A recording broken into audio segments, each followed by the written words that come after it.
si Elizabeth Delamay. First master po ngayon ng Atomy. Last year, August, nakilala ko po ang Atomy at one of my friend, inaya niya po ako dito for facial. Kami nag-facial, si Sir Teng po ay nag-demo po siya about the product of Atomy. And during that time po kasi, galing ako sa sakit about liver.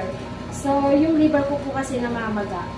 Sa ultrasound po kasi na nakita ay namamaga. And kapag kumilot po kasi yun, mula balakang hanggang sa puson ko, sa tiyan ko, ay hindi ko talaga makaya po yung sakit.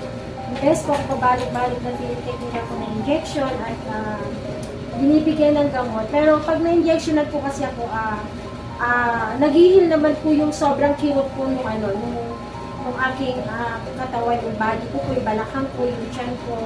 So, hindi rin po ako gumagaling at malaki po yung nauubos ko. Hanggang sa nagbigay po ng isang testimony setting na may isa siyang agent at kliyente na try lumakas po ako. So, nakita ko po na napakaganda ng Hemurin product na to.